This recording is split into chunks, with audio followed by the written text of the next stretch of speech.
Hello friends, welcome to my channel home science insights. मैं आप सभी का अपने चैनल में स्वागत करती हूँ। So if you are also targeting D triple S B TGT domestic science exam and you want to crack TGT PGT exams, you just need to give a like, share and subscribe the channel so that you can have all the recent and current updates related to that exam. Also, there would be upcoming vacancies very soon. So if you are not started preparing, so kindly prepare and prep yourself for that because exams would be very soon. So now let us quickly move to the recorded section which I have prepared for all of you. Question number 1.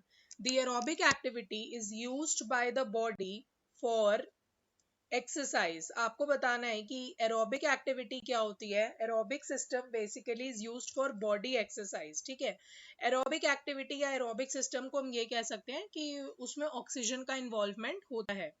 तो देखते हैं कि options क्या हैं आपके पास। Which last for longer than 3 minutes. क्या aerobic system या फिर एरोबिक लेवल्स को ये कहा जाता है कि वो 3 मिनट से ज्यादा लास्ट करते हैं। ऑप्शन बी है of short duration, option C of high intensity या फिर option D which starts after 10 minutes of exercise. तो इसका करेक्ट आंसर हो जाएगा आपका option number C. Basically aerobic activity में ऑक्सीजन इन्वॉल्व होती है लेकिन वो हाई इंटेंसिटी वर्कआउट्स भी उन्हें कहा जाता है। चलिए बढ़ते हैं आगे क्वेश्चन नंबर 2 की तरफ। What is the main M of warm up. आपसे पूछा जा रहा है कि वार्म अप करने का मेन एजेंडा या फिर मेन एम क्या पाया जाता है। To reduce muscle tension and make the body feel more relaxed. क्या हमें मसल टेंशन को कम करके बॉडी को ज्यादा रिलैक्स फील कराना होता है। To assist the circulatory system to help control adequate venous return and adequate cardiac response. Basically हम अपने बॉडी को सर्कुलेटरी सिस्टम को हेल्प करते हैं ताकि हम अपने नॉर्मल वीनस कंट्रोल को रिटर्न कर सकें, वापस ला सकें और एडिक्वेट कार्डियक रिस्पॉन्स और हमारी बॉडी एक ना एडिक्वेट कार्डियक रिस्पॉन्स को देने लग जाए।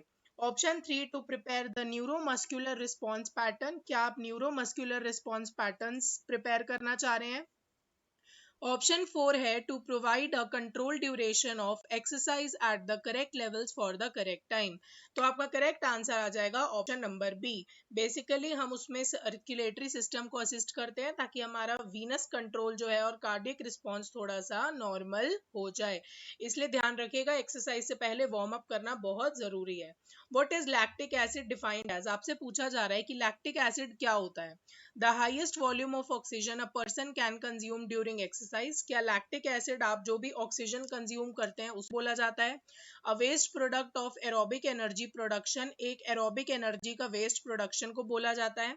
The physiological stress on the body during exercise. जो आप बॉडी को फिजियोलॉजिकल स्ट्रेस देते हैं क्या उसे बोला जाता है। या फिर a waste product of anaerobic energy production. तो इसका करेक्ट आंसर हो जाएगा a waste product of aerobic energy production. Option number B आपका क्या हो गया यहाँ पर करेक्ट आंसर। चलिए बढ़ते हैं और देखते हैं आगे अगला क्वेश्चन।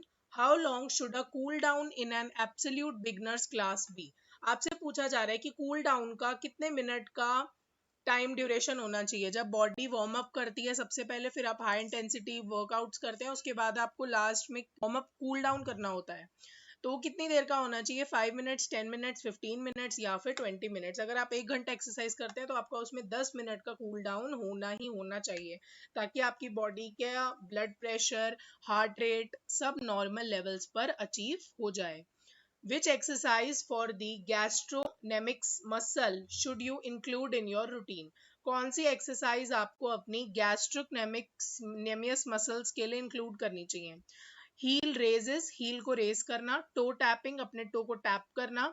हैमस्ट्रिंग कर्ल्स या फिर लेटरल रेजेस। तो इसका करेक्ट आंसर क्या हो जाएगा आपका लेटरल रेजेस। तो आपको लेटरल रेजेस जो है अपनी गैस्ट्रोक्नेमियस मसल्स के लिए अपने रूटीन में इंक्लूड करनी ही करनी चाहिए। चलिए बढ़ते हैं और देखते हैं अगला प्रश्न।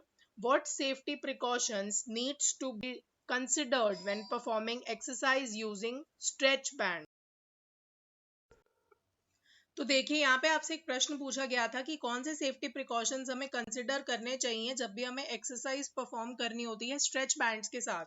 नी tights, arm straight, pelvis tilted या फिर शोल्डर्स लिफ्टेड। तो इसका करेक्ट आंसर हो जाएगा आपका option number C, pelvis tilted. जब भी हम एक्सरसाइज परफॉर्म करते हैं स्ट्रेच बैंड्स को इस्तेमाल करके, तो उसका करेक्ट आंसर क्या हो जाएगा? Pelvis tilted. Option number C यहाँ पे आपका हो जाएगा करेक्ट आंसर। चलिए बढ़ते हैं अगले क्वेश्चन की तरफ। Contraindications to aerobic exercise requiring medical approval includes. आपसे पूछा जा रहा है कि कॉन्ट्रा इंडिकेशंस चाहिए होते हैं हमें एरोबिक एक्सरसाइज के करते टाइम, तो वो मेडिकल से अप्रूव होने चाहिए, तो उसमें क्या क्या चीजें इंक्लूड होती हैं? Smokers, after eating a heavy meal, undiagnosed illness, या फिर एग्जॉस्टेशन। एग्जॉस्टेशन को हम थकावट भी बोल सकते हैं।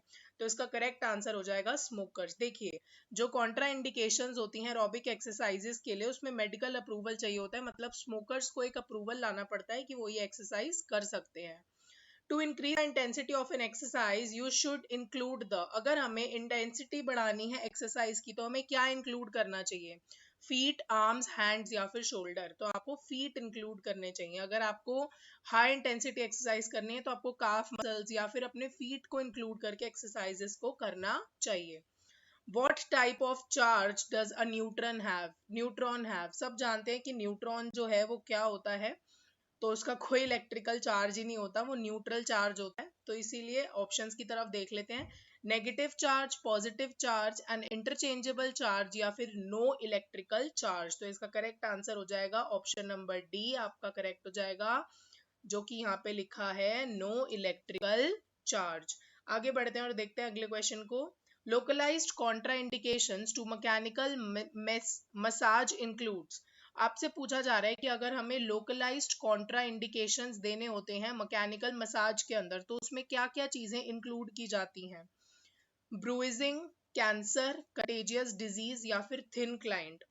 तो इसमें मेन ऑप्शन जो आपको ध्यान रखना होता है वो रखना होता है ब्रूजिंग का, कि बॉडी में मसाज करते टाइम ब्रूजेस नहीं आने चाहिए, किसी को भी निशान नहीं पड़ना चाहिए। ठीक है, तो आज की क्लास के लिए इतना ही, मिलते हैं अगली video. Welcome back, friends. I hope you liked today's session and it was a fruitful session for all of you.